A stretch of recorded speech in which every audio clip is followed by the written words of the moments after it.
Hi everyone, it is Kat and I'm back here with Julie and we are here to talk to you all about Kumihimo today. So I'm excited. It is February. We're, doing these live classes and it's so great. You guys get to interact with us, and as we're kind of talking here, feel free to ask questions and we'll be answering them live for you. But yeah, I'm excited to talk about Kumihimo. It's something we do a lot around here. It is. It's really one of our favorite techniques. It really is, yeah. And I know from the questions that we get and the feedback, it's one of your guys' favorite techniques. That's why we're really excited to do a class on it. And it's just something we've had, in our minds to do for a while now, and we finally were able to pull it together. And we've pulled a lot of different Kumihimo supplies here, different project examples that we're going to show you. We're also going to teach you how to do Kumihimo in this class. Yeah. Kat's going to do some beaded round Kumihimo, doing an 8-warp braid, and I'm going to do some flat Kumihimo without beads, showing you how to do a 10-warp braid. And we do have other videos at Beadaholique.com, as well as on our YouTube channel, showing you how to add beads to the flat braid as well. So we've got a lot to cover, and it's going to be a lot of fun. Yeah, a lot of fun variations, and like Julie was just saying, we have videos on everything that we're going to show you here. So if you missed something and want to see it again, head over to Beadaholique.com, or you can find us on our YouTube channel, and be sure to subscribe because you'll get all the latest videos. Yep, and everything you see here, you can also buy at Beadaholique.com, so you can have a lot of fun yourself playing. All right, so let's go ahead and get started. And before we get started into making Kumihimo, I want to talk about our giveaway that we have. So if you joined us before, you know that we give away a little prize to someone who tunes in live with us here. So I know this doesn't look super exciting because I'm just holding up 3 bags here, but what this is going to be, and I have Julie showing it here. So in this big kit, you're going to be able to make this bracelet. So what we wanted to do is really give you guys everything that you're going to need to make this bracelet. The only thing that you need to provide is a toothpick or a scrap of wire and a pair of scissors. Yep. So that is all for this. And then we do have another one here, and this is going to be a lovely gold, and it's going to feature the Magatama beads. Yes. So this is, again, Kumihimo, but look how different it really looks. So really fun. So you'll get that. And then we have another one here, and this is going to be just a very traditional spiral Kumihimo. So we'll kind of be showing you what that looks like a little bit later. Yep. All right, so you are going to get one full kit here, which includes the disc and all the instructions and your bobbins and glue. And then you're going to get these little guys here, and these are called refill kits. So what's great is if you discover Kumihimo and you discover that you like it, you don't have to go and buy the big kit every time. You can buy the refill kits because you're already going to have the tools to make Kumihimo. All right, so this is our giveaway. So all you need to do to win that is just leave a comment. Let us know where you're tuning in from. If you have a question, that enters you as well. And be sure to just kind of keep those comments coming throughout the class, and we'll announce our winner live here on the air. Yeah, and if you have questions too, definitely leave those for us. This is your chance to really ask us. We'll try to answer them live here, and we'll get to as many as we can. But if you have questions about Kumihimo, definitely ask them. And we do have Rachel behind the scenes here who's helping us, so she's going to be giving us those questions and then also providing links and answering questions as well. Yeah. So, and thank you again for joining us. I don't know if I've said that yet. Thank you, thank you, thank you. Yes. So I think Kat is going to start right in with a traditional 8-warp Kumihimo braid, and she's going to go from start to finish on this one, at least for the setup and how to do the braiding and the beadwork as well. Yes, all right. So one of the materials that we love to use here for our Kumihimo is S-Lon cord. So you can see that I have a spool of that right here. And what I've done is I've just taken 3 feet and I've cut 8 strands. So this is how thick it is. You can just kind of see that in my hand there. So I have 8 cords because, like Julie was saying, I'm going to be making an 8-warp. So what I'm going to do is just gather all my ends on one side and just simply tie an overhand knot. Very simple there. Pull that through. And that will serve as my little anchor point there. So I have all my cords tied in one knot. So now you can do this in a couple of different ways, but the way I like to do it is I'm going to take my little Gator weight here, and this has a little weight to it, a little hook on the end, but a little clamp on the top. So what I'm going to do is just open that clamp and set my little knot right inside. And now I can take this weight and drop it down into the center of my Kumihimo disc. Now you can see here I wanted to use the small one so that you could really get nice and up and close here, but we do have a larger disc as well, so I just wanted to kind of take a moment to show you that right next to it. But it is the same, and you can see that the Kumihimo disc has these 32 little notches where those cords are going to go, and they're going to move around the disc to create that beautiful braiding technique. All right, so what I'm going to do now is, because I'm using the same color cord, and I'm just going to show you a very simple technique, you always want to start by getting your cords into the notches that surround those little dots there on the side. So you can just see that I'm just kind of placing them in there. Now, if you're doing a spiral pattern, you'll need to place them into a different pattern. And what we've done on the Beadaholique website is to kind of show you a couple different examples, and we'll kind of be talking about that a little bit later, of how to get certain spirals. So what you're gonna do, and I'm actually gonna flip these two so they're less tangled there for me. All right, so this is that sort of setup stage. And I'm just gonna tighten it so that you can see that there's a good tension there on my weight. All right, so what I'm gonna do now is just kind of set this to the side, and I'm gonna take one of my cords here. And for this, I'm gonna be using some 8/0 Toho seed beads. So I just wanted to pick a couple of contrasting colors here, and I'm just gonna add just a couple of beads here onto each strand. I'll just add 5. All right, so now that I've added my beads, I'm gonna take my bobbin, and these are nice little plastic bobbins here that will hold your cord. And again, these are the miniature ones. We do have a little bit larger ones, which I'll show you in a minute. And I'm just gonna wind that bobbin, or wind the cord around the bobbin until I have, I'd say, about 6 inches or so kind of sticking out. And I'm gonna leave my beads outside of my bobbin because I only have a few. If you're loading up a lot more, you can wrap your beads inside there just to keep them nice and tight. And then my bobbin will stay as I'm braiding. All right, so I'm gonna do this actually for each of my cords here. So one by one, but as I'm doing this, because it's the same technique, I'm gonna have Julie talk to you guys a little bit about some of the things that you can do with Kumihimo. All right, so there is a lot of variety that you can do with Kumihimo. You can make bracelets, you can make necklaces, we've seen earrings. It's really the sky's the limit with this braiding technique. And so I'm gonna focus on some of the examples we have here on our table as Kat is winding her bobbins. So here we have a really pretty wrap bracelet. We actually have this in a variety of colorways as well. And this here is a kit, so you can buy this where all the beads and the clasp and everything has been coordinated for you, but you can see how long this is. So what's great about Kumihimo is your length can be as long as you want. You can even do a belt. You can do so much with it. Necklaces, lots of fun stuff. And it's really dictated by how long you cut your strands initially and how many beads you add. So you're gonna wanna definitely cut your lengths to however long you want them. You're not gonna be able to add more length later once they've been cut. But you can definitely start with very long lengths and just wind it into your bobbin. So we've got wrap bracelets, you can do focals. Here are a couple other kits that we have where we've done a spiral focal with bicone beads. I love how that looks. This is really nice and clean. Yeah, and that's just bead placement. That is just where you're placing your beads on the strands before winding them into the bobbins. And then you see we've got these beads. You can do really unusual. These are check glass beads. You can check them out in our check glass bead section of our website, beadaholique.com. And these are projects up on our site. Here are some other examples, again, with really pretty focals. And so you're seeing that there's just a lot of variety that you can do.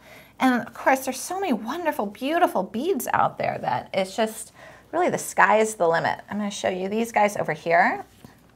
Now here's an example of flat Kumihimo.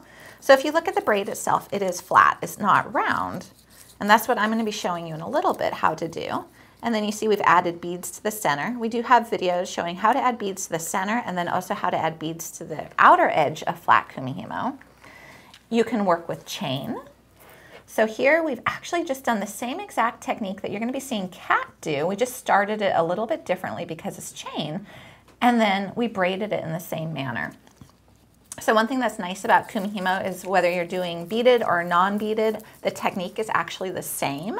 You're just altering whether you're slipping a little bead in there. And then here is our most recent launch of kits.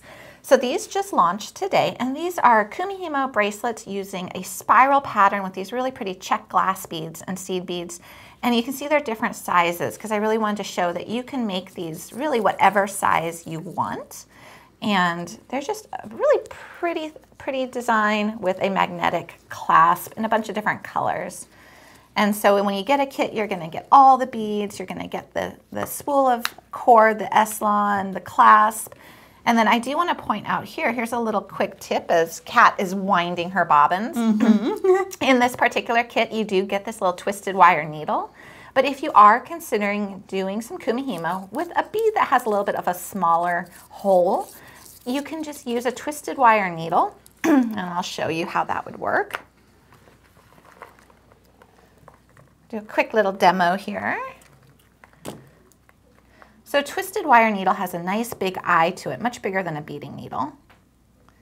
You just slip your S-Lon onto it, and then you could go ahead and take your bead, pull it onto it, and just pull it down. So that's a great way of getting beads onto the S-Lon cord very quickly and very easily, especially if they maybe have a hole that's a little bit smaller than, say, the 8.0 Tohos that Kat is using. Yeah, and I'm going to show you guys another little technique if your beads are really, really small and you can't use a twisted wire needle. So I actually do have a little tip for that as well. All right, so here is what we have now. We have our beautiful disc here. And I have my cords coming out on either side of all of those dots. My bobbins are wound, and I have my little beads there on top. All right, so this is sort of the starting position of Kumihimo. Now, I'm gonna kind of place it in my hand here so you can kind of come over the top here a little bit and just see how this is gonna work. Now, the idea with Kumihimo is what you're doing is you're making a braided cord. So I'm gonna take this cord here and kind of pop it out, and I'm gonna lay it over the top and place it into the next notch there. And then I'm gonna take this top one here and bring it down so that it's right next to it there. Now, from this position, you can turn it counterclockwise or you can turn it clockwise. Whichever one you choose, it will just depend on the spiral that you want, and you just need to continue in the same manner going around. So I'm going to show you again. So you take the bottom one and bring it up to the top there, and then you take this one and bring it down. And then you just take your disc and rotate 90 degrees. So this is the whole technique of Kumihimo. So I'm going to start to just go a little bit faster so you guys can just see a little bit of how the braid starts to kind of form. But once you get really into Kumihimo, this is such a lovely zen kind of repetitive motion, and then the result is just so gorgeous and so beautiful. And you can see right in the center there, I still have my gator weight. And the reason that you're gonna want that weight is to just kind of continue some tension on that braid that you're creating. And you can see that I'm kind of just adjusting those braids with my hand, so I wanna make sure that that's gonna be nice and tight. And then I think as you're doing some braiding right there, we do have a question. Oh, please. Question from Fern. Hi, Fern. Why use the big disc versus the small disc? Is there a difference? Okay, so Fern's question is, why use the big disc versus a small disc? Is there a difference? And I know, Kat, you recently did some experimenting with this. I did. There's no real difference. I will say that the center hole here is maybe, I would say, 1 millimeter smaller than the large disc. So if you're worried about your kind of braid fitting down in there, that's the only sort of difference. But honestly, I kind of like using the mini disc. Just, it's a little bit more compact, but it's the same. If you're going to be using some larger or thicker cords, we do have a different disc that actually is a thicker disc, and that's what you're going to want to use. So I'm going to keep braiding, and why don't we show that? Yep, there you go. So this is what they call a double density disc, and you can see it is basically 2 discs together, but it is one solid piece. And this is if you do have a thicker cord. It's also more rigid. So if we look at this one here, there's a little bit more flex to it. So if you are doing something that's a really heavy braid with really heavy beads, this can be really nice. And that would be the only other thing I would say is with the mini disc, because you have less to hold on to, it can be, I find, a little bit more comfortable at times to work with. Yeah, absolutely. If you are doing something, especially that's got a lot of weight coming down through it. And in our kits, you're going to get the full-size Kumihimo disc there. And for the flat braid, which is these square discs, there's also a mini and a full size as well.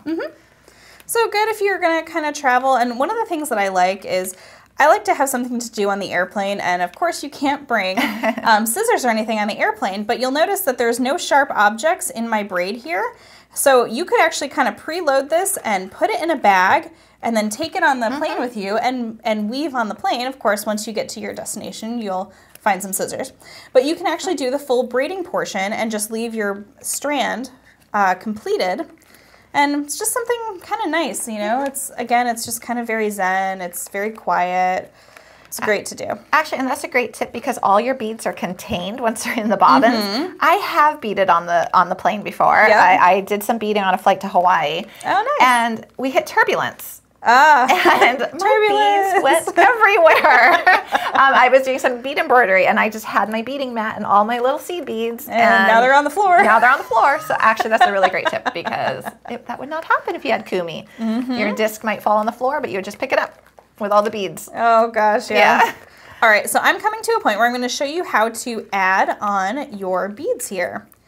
All right, so if you want to kind of get in a little close here. So what I'm going to do now is I'm going to take one of my little beads here, and the same technique, I'm just going to pop out that strand and I'm going to let it come all the way down there. Now what you don't want to do is take it so that it falls over. What you want to do is try to kind of get it underneath there so it catches that cord, just like so, because that will allow that bead to sit on the outer side of your braid. So, and then just take one bead, make sure it kind of sits nice and down in there underneath that cord, and bring the cord across. So it's, again, just the same technique. All you're doing is just adding that little bead right underneath that cord. And you can see that it kind of continues to just catch itself and hold itself there. Now, if you've gotten to a point where you're worried about a bead getting caught or not coming through, you can usually just take a little tweezer or a little sort of plier and just kind of nudge them down and make sure that they're flat. All right. And we do have another question. Question for Pat. Hi, Pat. What beads do you recommend to use with Kumihimo? Oh, okay. Pat has a great question. Which beads do you recommend to use with Kumihimo? So basically your only limitation is going to be what will actually fit on your cord.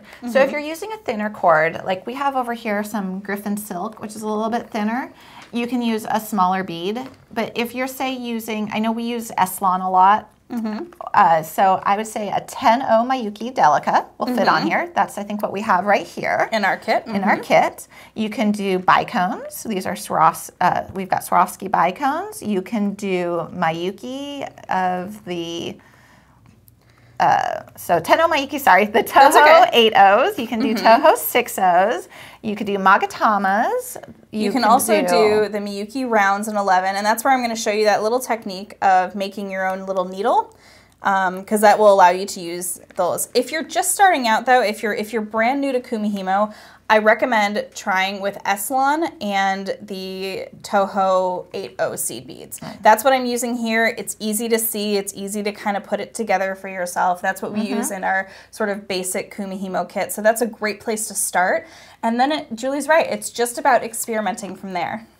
Yeah. And I noticed that for me, it's fun to do little sample swatches if you're not sure of what's going to work or what's going to look right. And so actually that's what I did when I was prepping all these kits. I made some little sample swatches because I wanted to use these 4mm check fire polish beads, and I wasn't sure if they were going to work, and they did, but I made sample swatches. So that's another thing you can do. Sometimes I'll do a whole long braid, actually. So I might do, like, if you look at this, I might do something that's like this long with all different beads, just to see which beads will work and which beads will kind of catch under your thread bridges and your warps. So, but yeah, there's so much you can do. Yeah. All right, so I'm just going to kind of turn my work over here just to show you. So you can see now, this is the braiding that will happen here. It's really teensy tiny there, but this is how it starts to look when I start to add those beads on there. Now, just as a quick example of what your cord could look like, now this is using a different type of cord. This is a satin rat tail, and this is a 1mm, but you can just really, in this one, because it doesn't have any beads on it, you can really see how that braid develops and just how beautiful that is, even just by using multicolored cord. So that is sort of the round version. let's go ahead and I'm going to kick it off to Julie so she can start showing you guys some of the flat Kumihimo. But do we have another question? We do. Before we officially move on. Dorothy asks, how do you know when to add a bead? When do you start adding beads? Oh, sure. Great question. Yeah, so Dorothy's asking, when do you know to start adding beads? And what I'm going to show you is, in just a moment here, actually, the finishing technique for this. What I like to do, just for safety, is to bead about 1 inch without beads, because what you're going to do when you finish it is you're going to be cutting that end, and sort of that's going to be the portion that's going to fit into your clasp to get that nice little sort of seamless line all the way around. So on the safety side, I would do about 1 inch without beads. Yeah, and that's if you want a fully beaded bracelet. Yes. You can also do however long you want. You could do 2-3 inches without beads, and then add beads for 1 inch or 2 to have a focal. If you want to grab the flat white Kumihimo, there you go. So this is an example where Julie wanted to do a focal of beads. So she did, what is that, maybe about 2 inches without about 2 beads? inches without. Yeah, and you can do that same technique with a rounded bead. And, you know, with the focals as well, it could just be a braid, and then you could add some beads. So just as that kind of option. Yeah. And we do have another question. Sure. Lynn asks, Hi, Lynn. If you have to put your work down, what do you do? Oh, That is a great question. I'm so glad you asked. All right, so come on back here. And the thing is when you're working, if you're kind of putting your beads down here, and let's say I want to put my work down, but when I come back, I'm not going to know where to start again. So do one final rotation and one final dip down with your bead there, and then leave 3 up and 1 down, and I can put that down, and I know that when I come back, my first step is going to be to put this one down here and to keep going. So that is a great way. So if you gotta, you know, get off the plane, you can put this in your bag, and then when you pick it up again, you'll know exactly where to start. And that can happen anywhere on the disc for you with any of the cords. So just 3 up and 1 down, and you can put your work down. So that's a great thing. That's very good. You know, if you're doing a necklace or something more involved, it could take a little while, or, you know, gotta go get a drink of water or something. Absolutely, and I'll show you here how to kind of mark your place on a flat braid. Yeah, and that's always always a little bit good. different. Yeah. And then we do have another question. Sure. Kat asks, Hi, Kat. can you add more beads while you're braiding if you didn't add enough to begin with? Okay, so Kat's question was, can you add more beads as you're braiding if you didn't add enough to begin with? Absolutely. So your only thing that you really have to like kind of 100% be firm on before you start is the length of your cord. So always cut extra. I know both Kat and I always add a lot of extra cord because if you're doing something like S-Lon, you get quite a bit in a spool, so always kind of add a little bit more. But you can definitely add more beads later, and Kat's going to show you what you would do to be able to add more. You just pop open your bobbin here. I had mine closed, and you just pop it open, and you take your cord off, just like so, and you add on your beads. Just continue adding. I would always make sure that you're adding the same number of beads to each cord. So I just added 3, so I'm gonna go all the way around and add 3. That way you kind of keep your place a little bit. So, and then just the same as the starting. So you just, again, just wind up your bobbins.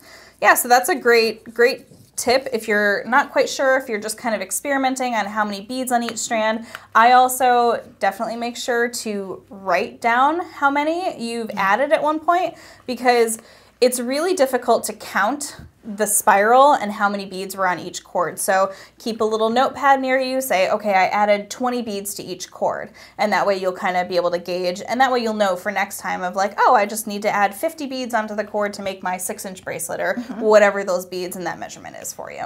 Yeah. So, and we do have another question. Brittany asks, Hi, Brittany. how do you know how much cord to cut? How do you know how much cord to cut? Great question. So it does vary a little bit depending on what you're doing in terms of if you are doing a braid like Kat did here that has no beads, or if you're doing one that has beads, or maybe you have really big chunky beads and there's going to be a little bit more air between them. I think a really good rule of thumb is at least 3 times your length of your bracelet. Yeah, I was just going to say, I was like, that's a good gauge. Yeah, so let's say you're doing an 8-inch bracelet, I would do 24 inches of cord, and that's for beaded. And then what I do is I bump it even beyond that. I do too. Yep. So I usually do like 30, 35 inches, and I have leftover, I do. But what you'll notice is if you look at Kat's, so you want to have enough cord to do your bracelet, but you also need to make sure there's enough cord to go all the way down here and a little bit extra even when you get too close to the end. Yeah. So I think A little bit more is always good. So for bracelets, I always start with a good 30 inches, 35 inches. Well, and a good tip is that we make a lot of projects and kits around here, and I know we talk about that a lot, but the reason that we do that is so that we take the guesswork out for you guys. So if you're inspired by a project, you might not want to make it in that color or those beads, but look at what we tell you to do. Like, you know, because if you're making a wrap bracelet, it's a very different length. You know, if you're making a 6.5 inch wrap bracelet or an 8 inch wrap bracelet, you're actually adding a lot of length. So kind of use our measurements as a guide for you. So definitely check out our projects and tutorials and the videos. We kind of help walk you through that, and that way you'll know, like, okay, so if I'm using the Miyuki rounds and I want to make a wrap, she made this, so I just need to add that or subtract that. So that'll kind of be a good little starting point for you guys. So yeah, all great right, let's question. go ahead and we'll continue with Julie, and she's going to show us how to do some flat Kumihimo. So flat Kumihimo is going to be done on a different type of disc. So if you look at this guy here, and there is, again, the small and the large, and they're identical with the exception of course, their size. But they are square, and they've got numbers on the top and the bottom, and then they have letters on the side. And then they've got this little rectangular cutout here. And so for doing a flat braid, we're going to actually do 10 warps, which is going to need 10 strands wound into bobbins. So I've already gone ahead and I've wound those, but I'm going to just do what Kat did to begin with. Well, actually, she did a little bit reverse. I like to wind my bobbins first and then tie my knot. But you can also definitely I was going to say, it works the same. It works the same. I think yours involves a little less untangling. I have to untangle a bit, but I just find it a little bit easier to start with them already wound. And so I'm just gathering their ends, and I am going to be using a different type of cord. I'm using this Lovely Knots 1mm cord. And so I like this for the flat braids. I just find it really works up nice, and you get to see the texture of the braid. So that's my personal favorite for a flat braid. And then we do have another question. So while Julie is kind of working there, I'm going to answer. India just asked, what's the thread you recommend to use for different Kumihimos? Okay, so India's asking what thread we recommend for different Kumihimos. Again, we recommend S-Lon. It's a great one. If you want something a little thinner, a little bit more delicate, we recommend the Griffin Silk. A size 6 is really probably the lowest you want to go in that, just to make sure that it's going to be a strong enough braid. But we also use chain, as Julie had there, and then for what she's using right now, she's using the Lovely Knots cord. So it's kind of a nice, is it a nylon cord, Julie? It is, on our website, it will say what it is. There you go. Sorry, Julie. It feels like a nylon cord. Yeah, I just don't want to guarantee that without actually looking it up. But okay, yeah, I wasn't sure if it was silk or not, because Griffin Silk is obviously silk. We also have the satin rat tail as well. So there's a lot of different things that you can really use with this. I've actually even seen people do Kumihimo with paracord. So really thick cord, so that you're going to want your nice thick disc for. Yeah, I actually have done it with ribbon too. You can do it with really pretty thin ribbon. So really whatever will fit into these notches is what you can use. And so I'm going to start to line it up, but I do know we have a quick question first. We also have questions about using wire or leather with Kumihimo. Okay, questions about wire or leather? Yes, you can do it. Yes, absolutely. Wire is tricky. I know I've attempted it, and it got kind of a little bit work hardened before I got too far in my actual Kumihimo braid. So I have not yet mastered wire. I would like to someday, but I do know there are a lot of wonderful artists who do wire, and it's just beautiful. So it is possible. And yes, you can definitely use leather as well. Yeah, and we actually have a video done by Sarah Ayler. She came in for us, and she did a great video showing you how to Kumihimo with soft flex. Yeah. So that's beading wire. So you can actually do it with that, and that just looks really, really gorgeous. Yeah, as well. So lots of options when it comes to the materials. Yeah, absolutely. Yeah, really just seriously, whatever will fit within these notches, you can do it with. All right, so I've got my knot in the center of my disc. And so what I'm going to do is I'm going to line these up. So I've got 6 cords up top, and we're going to go from the 3 notch to the 8 notch. And I'm sorry, I know this is backwards for you guys for how you're viewing it here. So we've got 3 up top and 4 at the bottom. Okay, and I'm going to do non-beaded. If you were doing beaded, you would preload your beads just like Kat did. Okay, and then for the bottom, we're going to do 14, 15, 16, and 17. All right, so this is what we've got. And then I'm going to add my little weight. And at the end of this video, or towards the end, I'm going to show you how to make your own Kumihimo weight if you don't have one of these ones, which is specifically designed for it. All right, so this is our board. So at this point, we're just working with the numbers, and you want the 6 cords up top, and you want the 4 at the bottom. And so what I'm going to do is I'm going to take the 5, I'm going to pull it out, and I'm going to string it across over to the lowercase e. I'm going to take the 6 out of its notch, pull it over to the capital E. Now I'm going to take the 15 up to the 5, the 4 down to the 15, the 14 up to the 4, and the 3 down to the 14.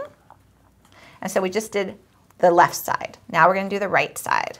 And that's a really good way of thinking about it. It kind of helps to keep it a little bit straighter, at least in my mind. Now we're going to take the 16 to the 6. We're going to take the 7 to the 16, the 17 to the 7, and the 8 down to the 17. And now we want to return to our starting position, so we're going to take the lowercase e up to the 8 and the capital E up to the 3. And now we're back to how we started. So I will say, when you're first starting with flat Kumihimo, it takes a little bit to get used to. The round Kumi is a great way to start. I'd say if you're starting Kumihimo, start with the round. Is a little bit more, it's a little easier to comprehend. There's less thinking. You can get into that Zen state, and it goes really quickly and easily. With the flat, you have to think about it a little bit more. You have to kind of adjust your mind.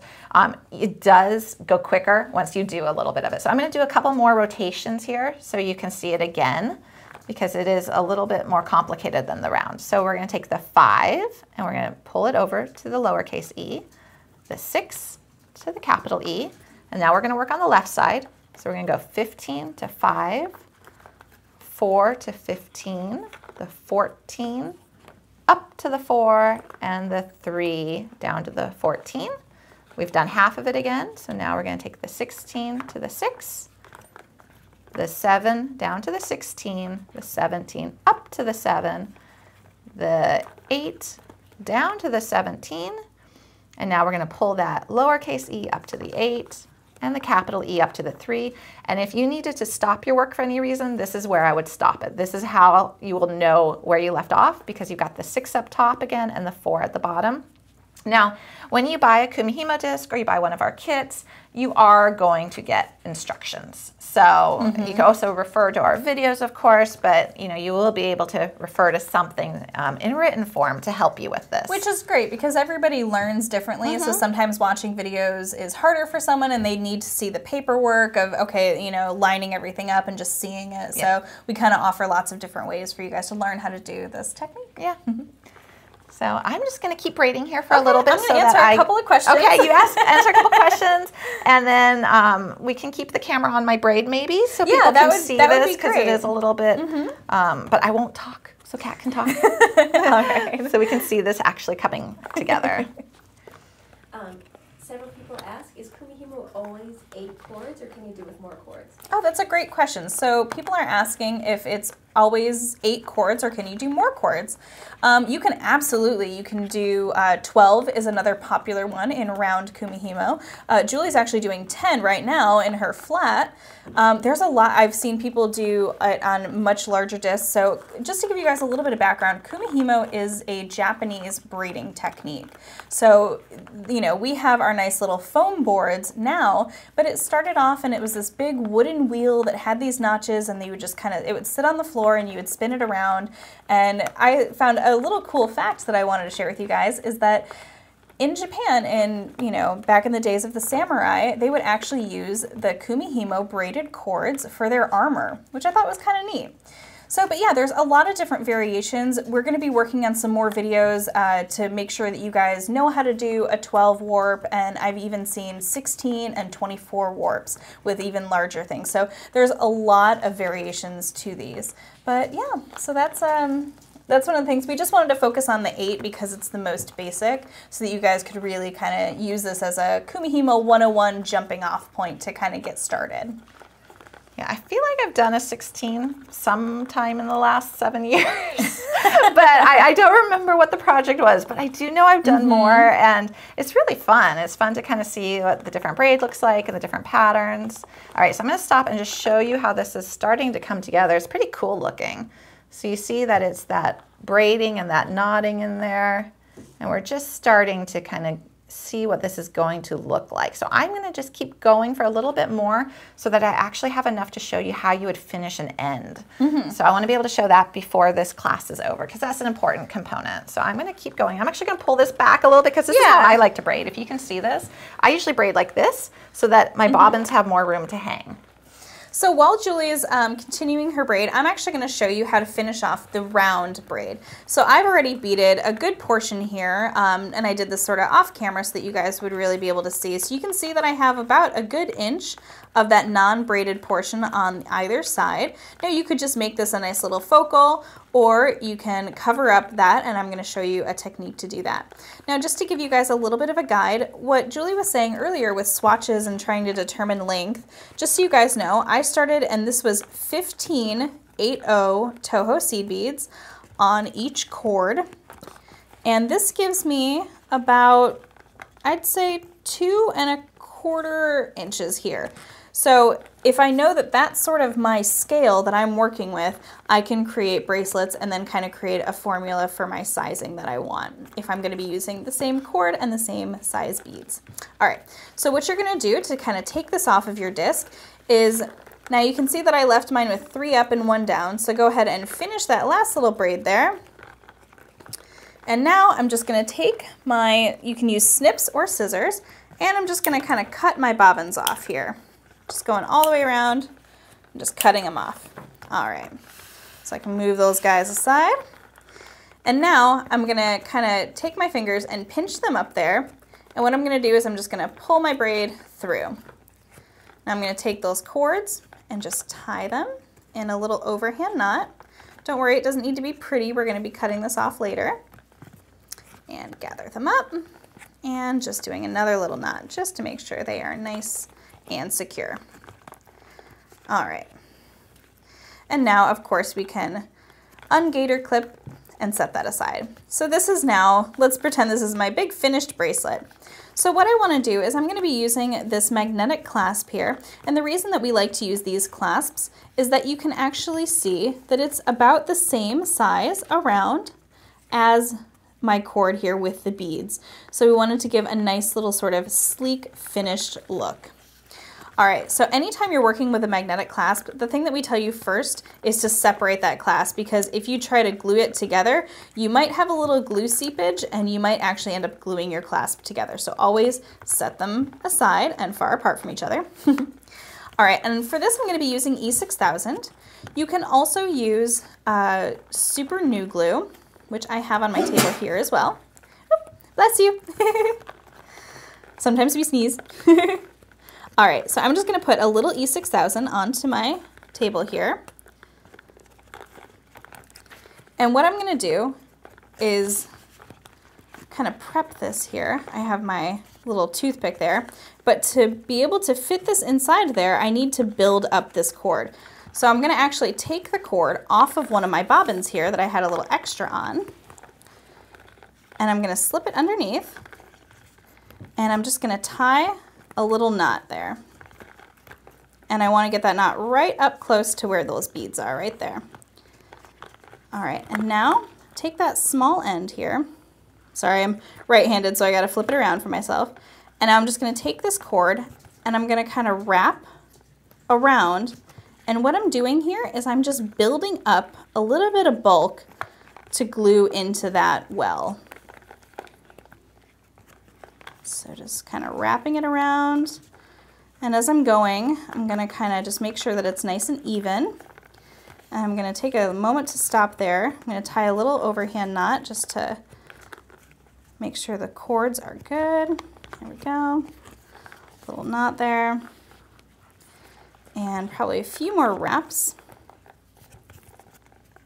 Just wrap it. There we go. And I think we're good to kind of do just one more knot here, and then I'm going to tie it off. And I think this is a good quick reminder as you're doing that to, if you want to enter our giveaway, where we are giving away one full kit with the Kumihimo plate and the bobbins and all the supplies, and then 2 refills. So you'll be able to make 3 bracelets. And so to enter, just leave a comment here in this feed. All right, so now I'm just going to take this and I'm going to snip off the ends here. And you might need to, depending on how sharp my poor little scissors are here, I'm going to saw through it just a little bit. All right, so now I'm going to take that E6000, get it a little bit on my toothpick. You can also use a little scrap of wire here. I'm going to place it into the well and just kind of wipe it all the way around there just so you get a nice contact of glue happening on the inside of that well there. All right. And there we go. And now I'm going to take that end and making sure to get those little ends down in there as well. I'm just going to fit that in, and I like to kind of give it a little gentle twist as I'm finishing that up, just to kind of make sure that it is nice and in there. So now you can see that we have that nice little sort of sleek style because it's about the same width. So that is how you can do one end of this finishing technique there.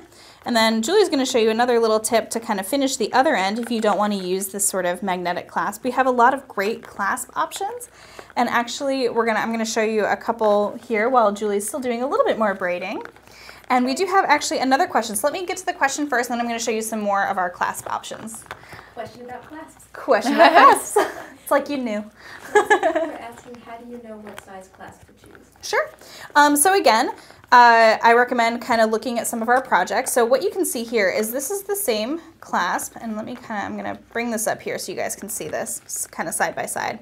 So these are both the same sort of tube style magnetic clasps, but you can just see that I chose the thinner one here so that the braid finished nicely. Now for this one, I did not need to build up the ends, because let me just kind of flip this over here. You can see that that cord, because I use the same S-Lon cord here with just smaller beads.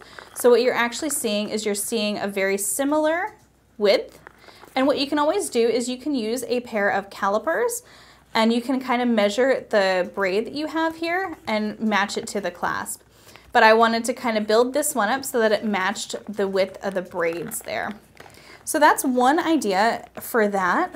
Another thing is that I actually have another project here where this is again a magnetic clasp, but I wanted to do 2 holes in here so I could get this nice little kind of braided knot. And this is Kumihimo too. This is just a fun little kind of technique for that as well. So this is also that sort of magnetic style clasp. If you don't want to do a magnetic clasp, we have a lot of great options here. So let me just kind of direct your attention here. So we have these bullet end closures that I just added onto a toggle clasp. And we actually have those that come completed in these great little packs here. So you can actually see that on the package and on our website at beadaholique.com, you'll be able to find that this is an 8mm bullet cord. So this is just going to be that cord end, and it comes complete with the jump rings and the bail there, so you can add on a nice little charm. And it comes with that clasp. And we also do have some that have many more options. This one actually has a couple of different sizes. So these are great packages. If you're not quite sure what you want it to be or what it's going to be, you can get one of those packages, and then you can actually find the right size that sort of fits once you're done with your braid. Because I know there's nothing more frustrating than getting all the way to the end and then going, oh shoot, I need a different size clasp.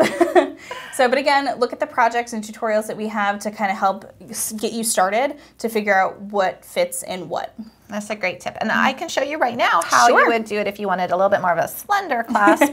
And so also, when you are trying to figure out your clasp, you're not going to ever put your clasp over the beads. No. So you're only really concerned with what cord is that you're using. So just like Kat said, find one of our projects that's going to be using the same stringing material for your warps as what we've used, and that will tell you then the size. Yes. So let's say, if I could borrow Kat's again, her example here. So you've got this really nice slender closure here, that magnetic clasp. And you don't need to build this up at all, but at the same time, you can't just cut straight through this. It's going to unravel on you. So you have to secure it somehow. And you know what we do? We use tape. We just use a little bit of tape, and this actually is probably going to be too much tape. Let me try to make it a little bit smaller here. And what we do is we just go right up to where the beads are, and we just roll that tape over it like that and do it a couple times. And then what you can do is you can cut right through that tape. And now your cords aren't going to unravel. But let's take the tape off of this end so you can see what would happen if we had not put tape on it. What's going to start to happen is your cords ends are going to unravel.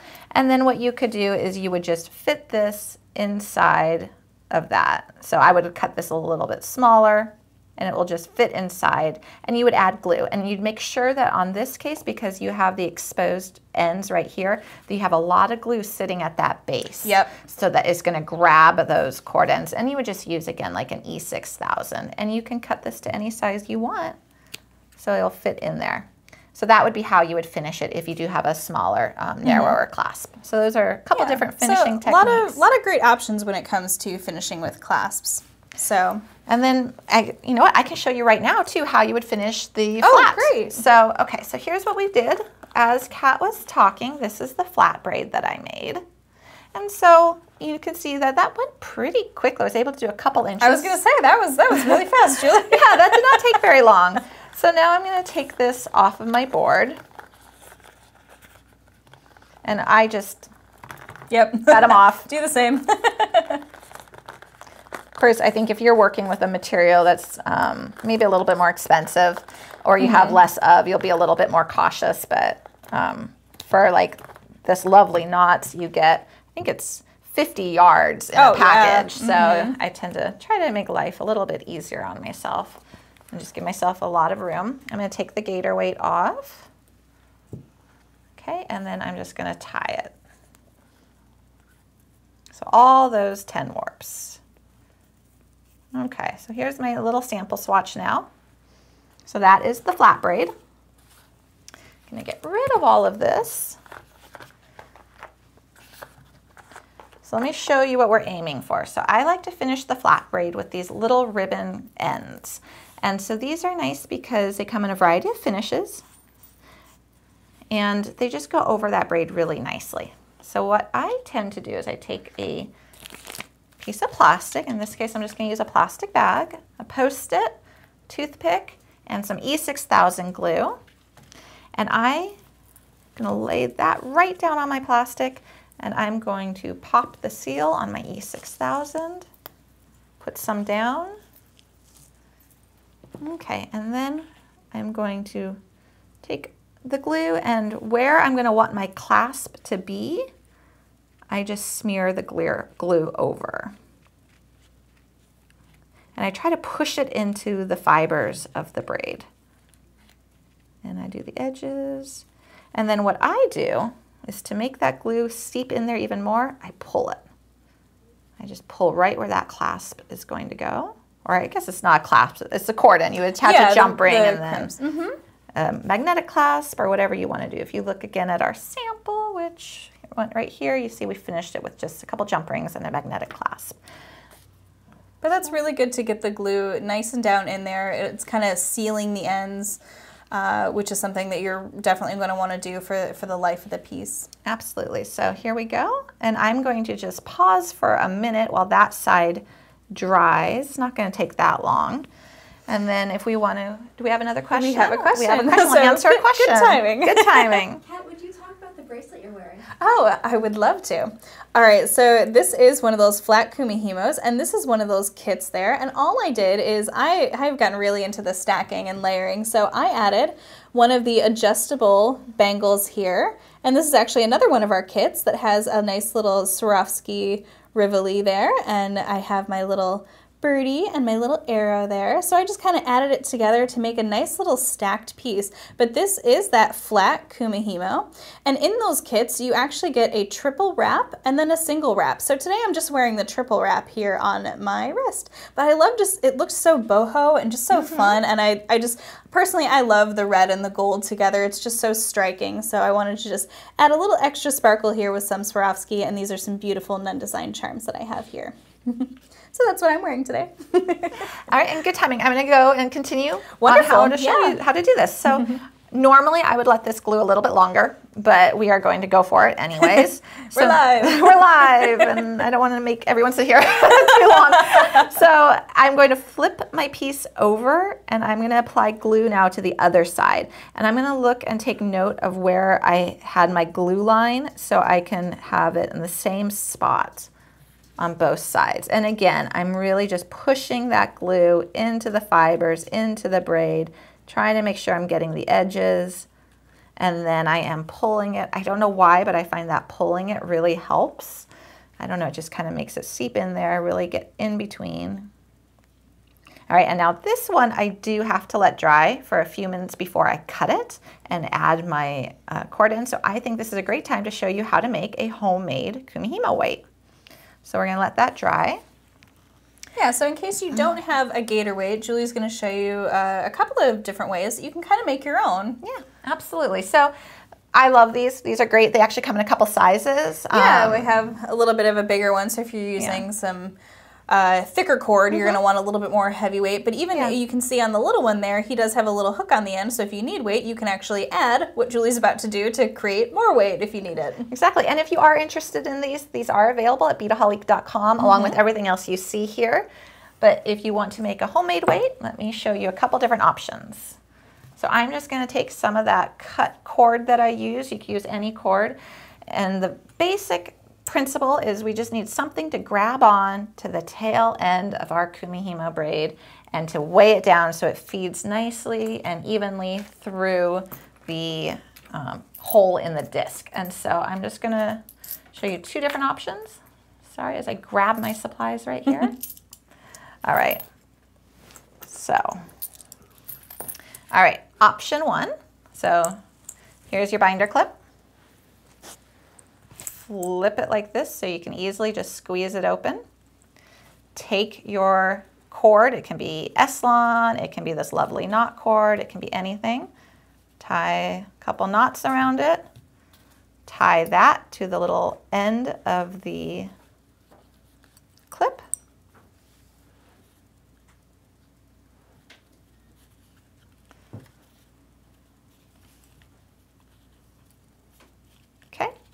Then you would take this as normal. Or do you have a round disc Actually, I can borrow? Let me take my little Gator weight off of here, and you can use my prep one. So this is a dapping tool from my dapping set, and you would just then clip it to the braid, just like any other Kumihimo weight.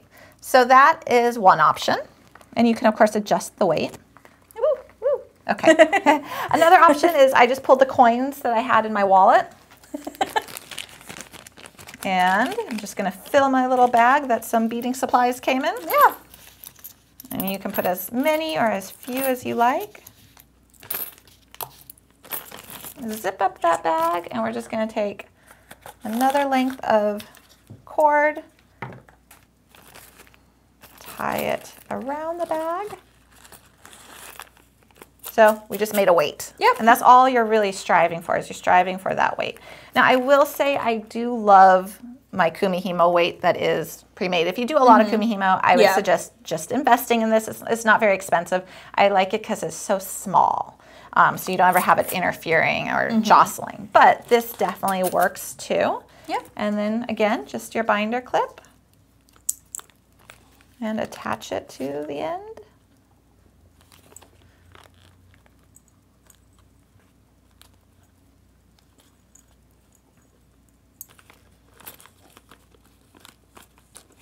So easy. And there we go. And now it'll be the exact same principle again. Same thing. We just clip that binder clip to the tail end, and now we have a weight. Yep. And this actually does provide good tension. You know, so, and that's all you're really working for, is just to get that nice tension happening there. And that helps to keep your braid even. All right. And let's see if I'm ready to finish this, or at least if it's dry enough so I can show you the finishing Well, while technique. you're checking that, we do have a couple of questions here. Just want to check that that's the lovely knots, the green cord. Yes. It is. So the green cord is the Lovely Knots 1 millimeter. Now it also, let me show you the size difference. So here's the 1 millimeter, and it does come in a 2 millimeter as well. And so there's the size differences, quite a difference. You can definitely braid with the 2mm. It's gonna be harder to find a bead to put on that though. Yeah. So that's the only little note about that, but this works great. And then I do wanna show you the satin rat tail, the 1 and 2 difference as well. So here is a 1mm satin rat tail, which is what Kat used, and here is a 2. So there's a little quick size comparison for you. And actually, while you're down there, I just wanted to kind of point out, so I made this bracelet here with the 1mm satin rat tail. So this is what I got right here.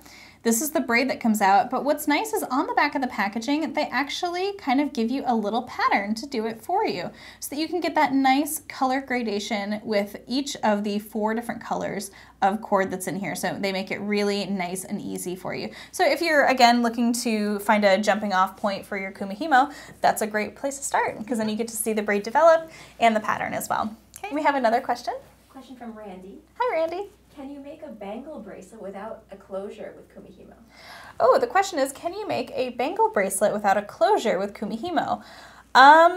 You know, I have been trying to experiment, and I'm going to keep experimenting about a way to get Kumihimo and wire happening, if I can thread a wire down the center, or possibly memory wire. So I've been trying to toy with that a little bit. It's going to be a little bit more of an advanced technique, but if I can get it down to a good video, I will definitely do that for you. But yeah, so if you guys have any video suggestions for us, something that you want to see or that you're curious about, and we don't have a video, let us know. We have thousands of videos, but we do still have some gaps there. So if you guys are looking for something and you're not finding it, let us know. We'd love to make a video for you because you guys are our viewers, and we want to make sure that you guys can make pretty things. And we love a challenge. We do. You know, and it really gets us thinking about it, like, ooh, I wonder if I could, you know, so that's a great thing to do. All right, so let's go ahead and finish off with the flat Kumihimo here. Okay, so now I'm gonna show you how to add this little end to the flat Kumi. So we've got that glue line. You see it's on both sides. It's a little shiny right there. So what we're gonna do is we're gonna cut right through it. I really hope this is dry enough. Okay, so that's pretty good. Okay, we're okay. Whew. So now what I would do is find my Post-it again and put a little bit more glue on it. Okay, and we're gonna add some glue to the inside of this. Now you notice that there is this little loop right here and there's a little hole. So just be careful that you don't put too much glue right up against that hole. It will seep through, but you do need enough glue to grab onto your cord. Now we're gonna put our cord, or our braid I should say at this point, right into this little end. And now we're just gonna pinch it shut. Now if you look at my pliers, these are my favorite pliers, and I have coated them with Tool Magic, which is just a nice little coating that you can put on it. We do have it at Beadaholique.com, and it dries almost like a rubber coating, and it will prevent your pliers from scratching metal. Which is great for using with these ribbon crimps here. And now we're just going to gently squeeze it shut. And you see I'm not marring that metal, which is actually really nice. I love this Tool Magic. I've recently rediscovered it. I think we showed it in our class, our last class about tools, and there we go. And so now that's how you finish it. And then here again is how you would actually make this into a bracelet, is you would add jump rings and a little magnetic clasp, a lobster, whatever you like. All right, so I just have just a couple other quick things to kind of show you guys here. We're gonna start to wrap it up. So if you are just joining us, you still have a chance to win our giveaway here. So what we're gonna give you in our lovely giveaway in just a little while here is we're gonna give you a full Kumihimo kit and 2 refills. Now, the great thing is that we do sell the refills, so if you already have your Kumihimo disc and your bobbins and your glue, go ahead and pick up some refills. And these are gonna be just really great so you can continue to do different styles and test out some different beads and have a lot of fun with them. So we are giving this away to one lucky winner in just a little bit. But what I'm gonna do now is I'm gonna show you a couple little quick tips for if you're trying to design patterns, or, you know, I did tell you that I was gonna show you how to make a needle with just a little bit of glue. All right. And I think just before you start those quick tips, we do have another question. Yeah, how would you put a charm on Kumihimo, or perhaps a large hole bead? Oh, great question. I am getting to it, which is perfect. All right, let me start there then. So Julie did a great video showing you how to add a large hole bead to Kumihimo. Now what I've done here is I've actually used the Tohos and then the Magatamas here, and I fanned them out in a nice little spiral pattern. But you can see that this little butterfly that sits in the center here is a large hole bead. Now the great thing is okay, let me see if I can try to mimic what's gonna happen here, is you can take all the cords off and slide it down, so you'd have to take off all your bobbins. So you'd get to a certain point, like for example, I only added the beads for this portion and this portion. I didn't add all my beads because I knew that I needed to get those cords through the center there. So you can take all of your cords off, slide the bead on, and then continue your braiding. Alternatively, if you wanted to, you could take off one cord and then slide it through and place it back down. And then take off the next cord, slide it through and place it back down. And that's a good recommendation if you're trying to continue a specific pattern. That's what I had to do with this one because I knew that I'd be spiraling those beads, so I wanted to make sure that my beads were going back down into their official pattern. So I'm going to be doing a video showing you a couple of alternate techniques to kind of get that effect, because it does matter if you're adding one bead or if you're going to add two, so you just kind of need to work in sections. But that kind of goes back to one of the questions we had earlier is, you know, how do you add more beads? Well, if you get to a point with this, you're only adding half of your beads at the start. So that's one way to do it. The other thing that you can do is, as you're braiding, we always talk about beads here, but you can actually string on a closed jump ring, and that will kind of give you a nice little anchor point for you to add a charm with an open jump ring to kind of sit near your clasp or in the center of your bracelet as well. So we do have in our findings kits here, and you can kind of see here, I had this lovely little bail. So this kind of slides around on my little braid there. You can make a thicker braid so it doesn't slide, but this is sort of that same little technique there of kind of getting it through. And then this is a great way to add a little charm to your Kumihimo bracelet. All right, so now I'm going to show you how you can make a little needle. And what I'm going to be using now is I'm not going to be using the E6000, and specifically for this you want to use the Super New Glue. So what we're going to do here is we're just going to take a scrap of our cord, and this would be the cord that you're using. This works with the S-Lon, and I'm just going to open this up here. Now this is a really kind of wet glue, so what you're going to do is you're just going to kind of bead up just a little bit on the end there, and then all I'm going to do is kind of slide it over the last inch or so, and you can just see I'm just now using a little bit of the side of the bottle there just to kind of get it wet with the glue. And then you're just going to want to set this aside to dry. And what's going to happen is it's going to turn out like this. So I did this one earlier, so you want to let it dry for, I'd say, a good 20 minutes to a half an hour. But now you can see that I have a stiff end there. So now I can kind of pick up those beads. So you can actually see that it's sort of flicking in my hand, as opposed to this one that will just collapse on the other side. So you're getting that nice little kind of needle that you can scoop up your beads. So really simple, because if you're using that twisted wire needle, you have to still get two cords through there. So with this one, it's just that single cord. So it gives you a really great little option if you're using S-Lon and the 11O beads. So, all right, let's see. Did we cover everything? We do have another question. Oh, more questions. Keep them coming. How wide can you make a flat Kumi bracelet? Ooh, great question. How wide can you make a flat Kumi bracelet? I don't know. I have not tried. Julie has homework now. I have homework. You know, I think you could probably make it quite wide. You have so many different numbers. I think the only thing is you can make it as wide as your hole there, but yeah. So let's see. I was gonna say, how big is that? How big is this hole? So this hole is about 1.5 inches. And so what I'm going to presume you would do, because this is a technique where you saw that we lined up the 6 cords up top, the 4 at the bottom, and then we just did 1 over to the E, and then we just worked left to right.